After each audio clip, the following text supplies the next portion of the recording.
ഇനി സഹോദരന്മാരെ, നിങ്ങൾ മനസ്സിലാക്കുക, ഇയാൾ പറയുന്നു, അത് രസമുള്ള പറയും, മന്ത്രിക്കാൻ പാടില്ല എന്നാണ് ഇതുവരെ മുജാഹിദുകൾ പറഞ്ഞത്. ഇവിടെ ഞാനുമായിട്ട് ഗണ്ഡന പ്രസംഗം നടത്തി. സെലഫി ഇപ്പൊ സമ്മതിച്ചു, മന്ത്രിച്ചിട്ട് പൈസ വാങ്ങാം. അത് രണ്ടുമാണ് എനിക്ക് കേൾക്കാൻ പോകുന്നത്. ഒന്ന്, ആദ്യം മുജാഹിദീങ്ങളെ പുസ്തകത്തിൽ മന്ത്രിക്കാൻ പാടില്ല, മന്ത്രം ശിർക്കാണ് എന്ന് പറഞ്ഞത് ആദ്യം കാണുന്നു. അതിന്റെ ശേഷം നോക്കവൻ മന്ത്രം ശിർക്കാണ്, ഇസ്ലാഹി പ്രസ്ഥാനം എന്ന പുസ്തകം. ഈ പുസ്തകം KNM publishing wing, Mujahid centre, Kozhikode 2. ഇതിൽ പറയുന്ന മന്ത്രം ശിർക്കാണ്.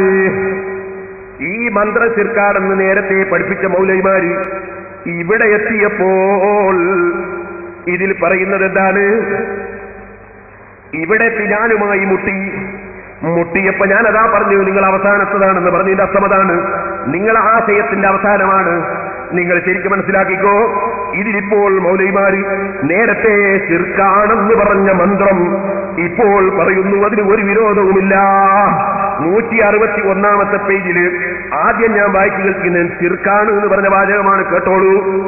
സിഹർ, മാരണം, ഉറുക്ക്, ഏലസ്, ഐക്കല്ല്, നൂല്, മന്ത്രം, പിഞ്ഞാണവെഴുത്തി, മന്ത്രിച്ചൂതിയ വെള്ളം, മൗലൂദ്, റാത്തീബ്, ഹദ്ദാദ്, കുതുബിയ്യത്ത്, മാലപ്പാട്ടുകൾ, ശ്രീപ്പാട്ടുകൾ, പക്ഷിപ്പാട്ടുകൾ, ഗുളികൻ, ജിന്ന്, റൂഹാനി തുടങ്ങിയ പിശാച് സേവകൾ എന്നിവ ചികിത്സാ രീതികളായി സ്വീകരിക്കുന്ന ശിർക്കൻ വിശ്വാസം.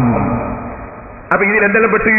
ഇതിൽ കുറെ ഗുളികനുള്ള അതുകൊണ്ട് കൂട്ടത്തിൽ ഗുളികന്റെ കൂട്ടത്തിൽ ആ മന്ത്രം പെട്ടിയത്, അതുപോലെ ഉറുക്ക് വെട്ടിയത്. അങ്ങനെ മന്ത്രം ശിർക്കൻ വിശ്വാസമാണ് എന്ന് മുജാഹിദ് എഴുതി. പ്രസിദ്ധീകരിച്ചത് 2002. എന്നാൽ 2000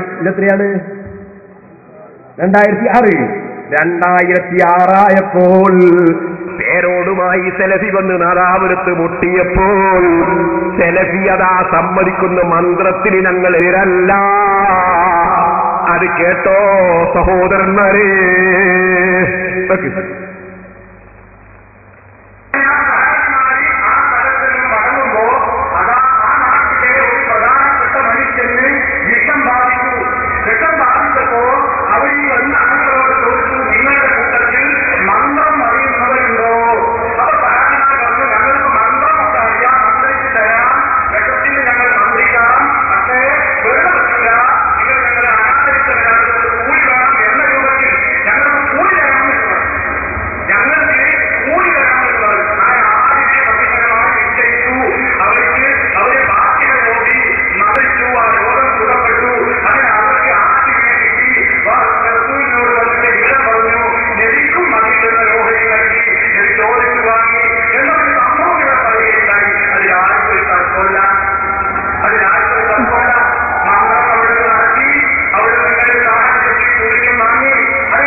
കേട്ടോ, ഞാനിവിടെ ആ ബുഖാരിയിലെ ഹദീസ് ഉദ്ധരിച്ചിട്ട് പറഞ്ഞപ്പോ ഇപ്പൊ ഇയാൾ പറയുന്നു നമുക്ക് തർക്കം ഇല്ല, മന്ത്രിച്ചിട്ട് കൂലി വാങ്ങാം.